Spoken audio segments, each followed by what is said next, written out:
Hello viewers, I doctor SBK Lal welcome you all in this YouTube channel. इस YouTube channel में आपका बहुत बहुत स्वागत है। आज का ये वीडियो जो नवधनाढ़ वर्ग हैं, नए नए अमीर बने हैं, उनका समाज शास्त्रीय विश्लेषण पर आधारित है।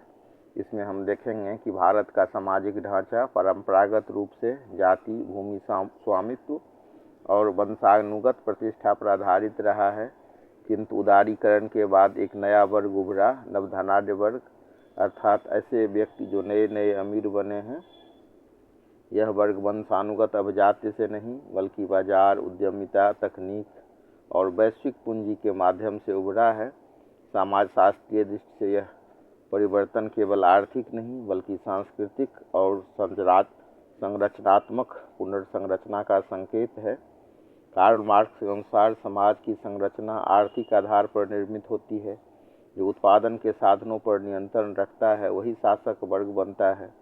तो नवधनाढ़ वर्ग विशेषकर टेक उद्यमी, रियल एस्टेट समूह और कारपोरेट नेतृत्व उत्पादन और पूंजी के नए साधनों पर नियंत्रण रखते हैं। इस दृष्टि से वे आधुनिक बुजुर्गा वर्ग का हिस्सा है।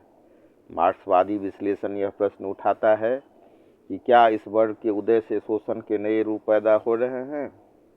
गिग इकोनॉमी, अस्थायी रोजगार और कॉन्ट्रैक्ट श्रम, क्या ये आधुनिक पूंजीवाद की अभिव्यक्तियां नहीं हैं? अब हम चर्चा करते हैं वेबर के दृष्टिकोण का, जो वर्ग प्रतिष्ठा और शक्ति पर आधारित है। तो मार्क्स वेबर ने वर्ग को केवल आर्थिक नहीं बल्कि प्रतिष्ठा और शक्ति के आयामों से भी जोड़ा। नवधनाढ़ वर्ग केवल संपत्ति अर्जित नहीं करता, वो सामाजिक प्रतिष्ठा भी निर्मित करता है। लग्जरी उपभोग, विशिष्ट शिक्षा, सामाजिक नेटवर्किंग के माध्यम से। वेबर के अनुसार जब आर्थिक पूंजी सामाजिक प्रतिष्ठा में बदल जाती है, तब वह शक्ति का स्रोत बनती है। यही कारण है कि नवधनाढ़ वर्ग का प्रभाव राजनीति और नीति निर्माण पर भी दिखाई देता है। अगर हम बेलविन की बात करें तो उनके हिसाब से ये अमेरिकी समाजशास्त्री थे। तो समाजशास्त्री थॉर्स्टीन वेबलेन ने कंस्पिशियस कंजम्पशन अर्थात दिखावटी उपभोग की अवधारणा दी थी। तो नवधनाढ़ वर्ग के एक हिस्से में यह प्रवृत्ति स्पष्ट दिखती है। भव्य पार्टियां, लग्जरी कारें, विदेशी यात्राएं, सोशल मीडिया पर वैभव का प्रदर्शन। तो यह केवल निजी पसंद का मामला नहीं बल्कि सामाजिक संकेत का रूप है, जहां संपत्ति प्रतिष्ठा का माध्यम हो जाता है।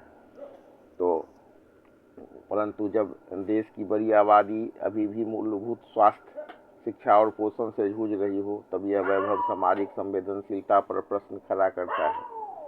हम देख सकते हैं कि आकाश अंबानी के शादी में ऐसा कहा जाता है कि 5,000 करोड़ रुपया खर्च हुआ। अब इतना पैसा से कितना स्कूल खोला जा सकता था और कितना हॉस्पिटल। तो ऐसे ऐसे जो नवधनाढ़ वर्ग हैं जिनके पास अकूत पैसा है, तो ये नैतिकता का भी संबंध है। धन और नैतिकता का तकाजा है कि वे जो बेसिक इंफ्रास्ट्रक्चर, खास करके शिक्षा और स्वास्थ्य संबंधी जो सेक्टर है उसमें इन्वेस्टमेंट करें। हम देख सकते हैं कि 1 करोड़ 2 करोड़ के लागत से अगर हॉस्पिटल एक अच्छा सा हॉस्पिटल हो जाता है, इस तरह का भी हॉस्पिटल अगर खोला जाता है तो 600 जिले में कितना पैसा लगता है। मान लीजिए 5 करोड़ वाला भी हॉस्पिटल खोला जाता तो 3,000 करोड़ में कितना हॉस्पिटल हो सकता था, कितना स्कूल खुल सकता था। इस पर संवेदनशील होने की आवश्यकता है। स्वामी विवेकानंद ने कहा था कि धन स्वयं में न तो पाप है न पुण्य, उसका उपयोग ही उसे नैतिक बनाता है। उन्होंने दरिद्र नारायण को सेवा का सर्वोच्च धर्म माना। उनके विचार में संपन्न व्यक्ति समाज का ट्रस्टी है। धन उसका निजी स्वामित्व नहीं बल्कि सामाजिक धरोहर है। अब हम देख रहे हैं कि नवधनाढ़ वर्ग की रचनात्मक भूमिका हो सकती है। नवधनाढ़ वर्ग के पास पूंजी, प्रभाव और प्रेरणा तीनों होता है।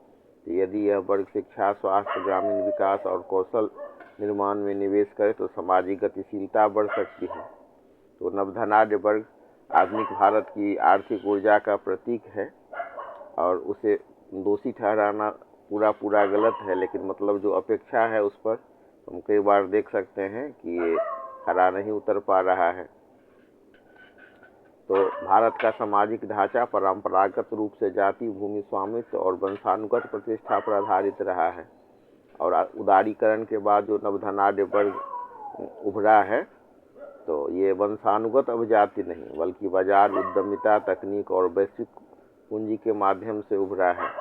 तो ऐसे जो नवधनाढ़ वर्ग हैं, अगर वो शिक्षा और स्वास्थ्य संबंधी जो सेक्टर है उसमें निवेश करते हैं तो उनकी आय भी बढ़ेगी और लोगों का भी जीवन स्तर ऊंचा उठेगा।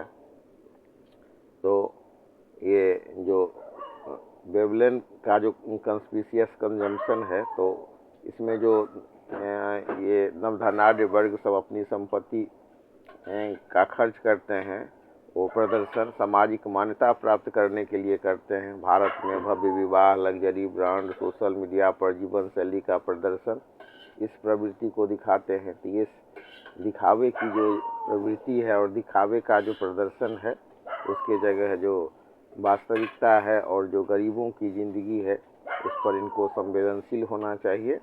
ये नवधनाढ़ वर्ग अंतर्राष्ट्रीय स्कूल में शिक्षा, विदेशी विश्वविद्यालय में बच्चों को पढ़ाना, कला, भाषा और वैश्विक एक्सपोजर पर जो इतना खर्च करते हैं, उसके बजाय उनको अपने देश, अपने समाज से भी प्रेम करना चाहिए। और कई देश में आप ऐसा देख भी सकते हैं, और जो कुछ जो विदेश में लोग हैं वो अपने देश के लिए मदद भी करते हैं, लेकिन कई बार व्यक्ति अपने तक सिमटे रहते हैं।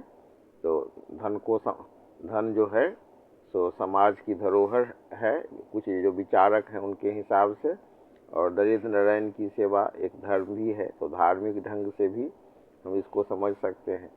और अगर हम समाज शास्त्रीय दृष्टि से किसी पूरे वर्ग के बारे में कहें कि अधिकांश को चिंता नहीं कहना एक नैतिक प्रक्रिया हो सकती है, पर विश्लेषण के लिए हमें संरचनात्मक कारण को देखना होगा।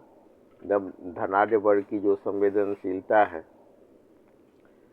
अगर वो बढ़े तो पिछड़े और वंचितों की जो का कुछ भलाई होगा।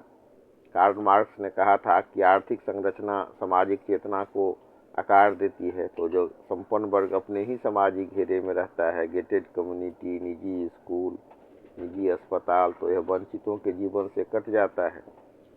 और जो दिखावे का जो प्रदर्शन है, उनका निवेश, ये भी जो है ये वास्तविकता से इनको मुंह मोड़ता है और समाज से ये कट भी जाते हैं इस तरह से।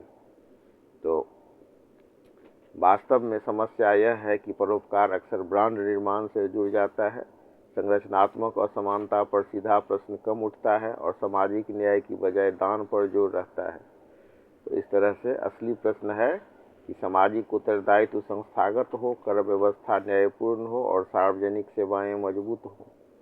तो धनाढ़ वर्ग को पूरी तरह संवेदनहीन कहना भी भावनात्मक प्रतिक्रिया नहीं हो सकती है, पर समाज शास्त्रीय विश्लेषण हमें गहराई में ले जाता है। वर्गीय दूरी, उपभोगवादी संस्कृति और शक्ति संरचना, ये सभी कारक उस दूरी को जन्म देते हैं जिसे हम चिंता का अभाव मानते हैं।